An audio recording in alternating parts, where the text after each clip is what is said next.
Bismillahirrahmanirrahim. Kali ini kita akan membahas mengenai seleksi kompetensi bidang SKB. Pendidikan guru meliputi pedagogik pendidikan, meliputi kognitif, emosional, moral, kesulitan belajar, dan teori belajar. Langsung saja ke soal. Soal yang pertama, perkembangan kognitif merupakan salah satu aspek yang sangat penting dalam perkembangan peserta didik. Faktor utama yang mempengaruhi perkembangan kognitif anak adalah A. Inspirasi, B. Budaya, C. Motivasi, atau D. Pengasuhan dan lingkungan. Jawaban yang tepat adalah D, yaitu pengasuhan dan lingkungan. Soal kedua, pernyataan berikut yang menjelaskan makna istilah kognitif adalah A. Kemampuan berkomunikasi, B. Kemampuan untuk memecahkan masalah, C. Kemampuan berinteraksi, atau D. Kemampuan untuk mengintegrasikan diri. Jawaban yang tepat adalah B. Kemampuan untuk memecahkan masalah.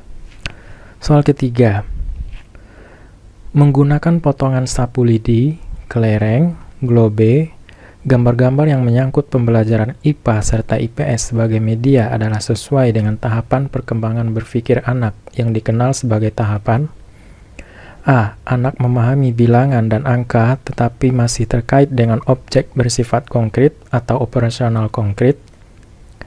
B. Pengamatan dan penginderaan yang intensif terhadap lingkungannya atau sensomotor.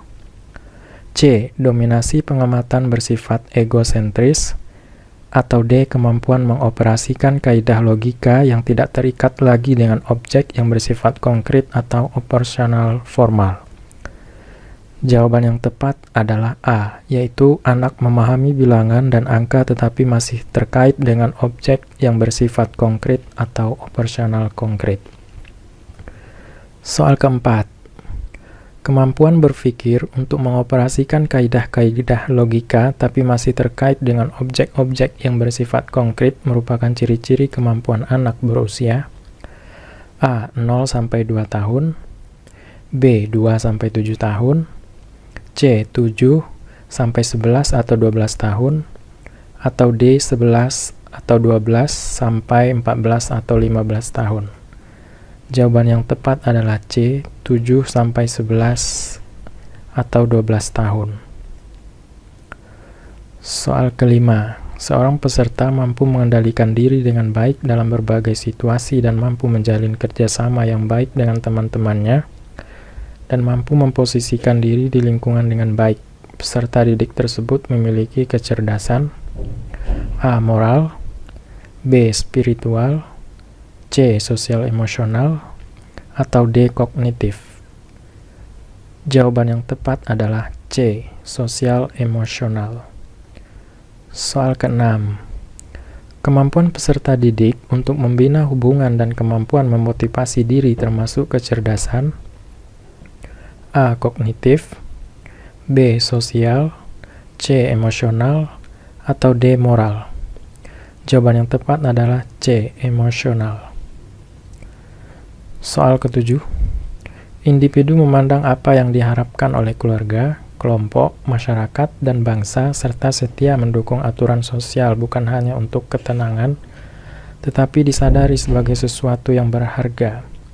Pernyataan tersebut merupakan tahapan perkembangan moral A. Prakonvensional, B. Konvensional, C. Pasca konvensional, atau D. Interkonvensional. Jawaban yang tepat adalah C. Pasca konvensional. Soal ke-8, seorang peserta didik selalu ingin mendominasi dalam suatu kelompok belajar. Dia tidak memberi kesempatan anggota lain untuk mengemukakan pendapat. Jika teman lain yang memimpin dan mengendalikan jalannya diskusi, ia memisahkan diri dan cenderung belajar sendiri. Peserta didik tersebut mengalami permasalahan dalam perkembangan A. Sosial emosional, B. Kognitif, C. Moral, D. Spiritual. Jawaban yang tepat adalah A. Sosial emosional. Soal ke-9. Memaksimalkan kegiatan ekstrakurikuler, melakukan rekreasi dengan guru, dan melakukan kegiatan informal lainnya memiliki fungsi untuk mengatasi kesulitan belajar dalam hal A. Mengemukakan gagasan, B. Mengaktualisasikan diri, C. Penciptaan hubungan yang baik, atau D. Menformulasikan tindakan. Jawaban yang tepat adalah C. Penciptaan hubungan yang baik. Soal ke-10. Peserta didik telah memiliki moralitas benar-benar diinternalisasikan dan tidak didasarkan pada standar-standar orang lain. Dia mengenal tindakan moral alternatif, menjajaki pilihan-pilihan, dan kemudian memutuskan berdasarkan suatu kode moral pribadi. Hal ini merupakan contoh perilaku moral spiritual pada tahapan A. Penalaran pasca konvensional, B. Penalaran konvensional, C. Penalaran prakonvensional, atau D. Penalaran interkonvensional. Jawaban yang tepat adalah A. Penalaran pasca konvensional. Soal ke-11. Seorang peserta didik mampu mendengarkan informasi yang disampaikan oleh guru, tetapi pada saat ditanya ia tidak mengerti apa yang ia dengar. Peserta didik tersebut mengalami kesulitan atau gangguan belajar dalam hal A. Kesulitan akademis, B. Gangguan simbolik, C. Gangguan non-simbolik, atau D. Gangguan sosial. Jawaban yang tepat adalah B. Gangguan simbolik. Soal ke-12.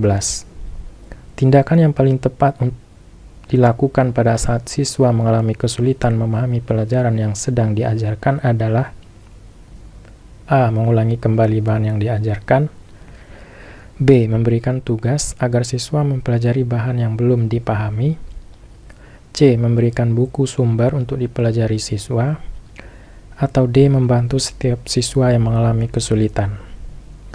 Jawaban yang tepat adalah D. Membantu setiap siswa yang mengalami kesulitan. Soal ke-13. Peserta didik banyak meluangkan waktu untuk bermain dengan teman-temannya. Dia rela menghabiskan waktunya untuk teman daripada belajar. Ketika hasil tes dibagikan, peserta didik mendapat nilai yang kurang memuaskan. Berusaha menyadarkan siswa, hal tersebut merupakan penyadaran kesulitan belajar yang bersumber dari faktor A. Keluarga, B. Sosial, C. Kondisi fisik, atau D. Intelektual. Jawaban yang tepat adalah B. Sosial. Soal ke-14. Bila Anda sebagai guru menemukan peserta didik mengalami kesulitan memahami materi pelajaran yang diberikan, tindakan apa yang akan Anda lakukan? A. Memindahkan tempat duduk peserta didik ke meja yang paling depan, B. Mengulangi penjelasan bahan ajar kepada seluruh peserta didik, C. Memberikan bantuan belajar kepada peserta didik yang bersangkutan, atau D. Menugaskan seluruh peserta didik membaca buku sumber. Jawaban yang tepat adalah C. Memberikan bantuan belajar kepada peserta didik yang bersangkutan. Soal ke-15. Cara yang paling cepat dan akurat yang digunakan untuk mengidentifikasi kesulitan belajar peserta didik yang bersumber dari faktor sosial adalah A. Sosiometri, B. Angket, C. Wawancara, atau D. Brainstorming. Jawaban yang tepat adalah A. Sosiometri. Soal ke-16. Perbedaan antara konseling dan wawancara terletak pada maksud dan tujuannya. Tujuan konseling adalah A. Membantu siswa agar dapat memecahkan masalah pribadinya, B. Membantu siswa agar dapat melakukan penyesuaian diri dengan lingkungannya, C. Membantu siswa agar dapat mengatasi kesulitan belajar, atau D. Membantu siswa agar memperoleh informasi tertentu. Jawaban yang tepat adalah C. Membantu siswa akan dapat mengatasi kesulitan belajar. Soal ke-17. Teori ini memandang belajar sebagai hasil dari pembentukan hubungan antara rangsangan dari luar atau stimulus dan balasan dari siswa atau respon yang dapat diamati. Semakin sering hubungan atau bond antara rangsangan dan balasan terjadi, maka akan semakin kuatlah hubungan keduanya, atau law of exercise. Teori belajar yang dimaksud adalah behaviorisme, B. humanistik, C. cybernetik, atau D. konstruktivisme. Jawaban yang tepat adalah A. behaviorisme. Soal ke-18. Pada masa kini, siswa dituntut untuk dapat belajar setiap saat dan bisa terjadi dimanapun. Hal ini terjadi karena kemajuan teknologi yang memungkinkan belajar jarak jauh dalam jaringan atau online. Pernyataan di atas sejalan dengan teori belajar. A. Cybernetik, B. konstruktivisme, C. behaviorisme, D. kognitivisme. Jawaban yang tepat adalah yang A. Cybernetik. Dalam proses pembelajaran, para siswa dihadapkan dengan situasi di mana ia bebas untuk mengumpulkan data, membuat dugaan atau hipotesis, mencoba-coba atau trial and error, mencari dan menemukan keteraturan atau pola, mengeneralisasi atau menyusun rumus beserta bentuk umum, membuktikan benar tidaknya dugaannya itu. Hal ini merupakan penerapan teori belajar. A. Cybernetik, B. humanistik, C. behaviorism, atau D. konstruktivism. Jawaban yang tepat adalah D. konstruktivism. Soal ke-20. Menurut teori ini, peranan guru dalam pembelajaran adalah sebagai fasilitator, motivator, dan memberikan kesadaran mengenai makna kehidupan pada siswa. Teori belajar ini berusaha memahami perilaku belajar dari sudut pandang pelakunya, bukan dari sudut pandang pengamatnya. Teori belajar ini adalah A. humanistik, B. konstruktivism, C. kognitivism, atau D. nativism. Jawaban yang tepat adalah humanistik. Oke, sekian dulu. Semoga bermanfaat. Thanks for watching.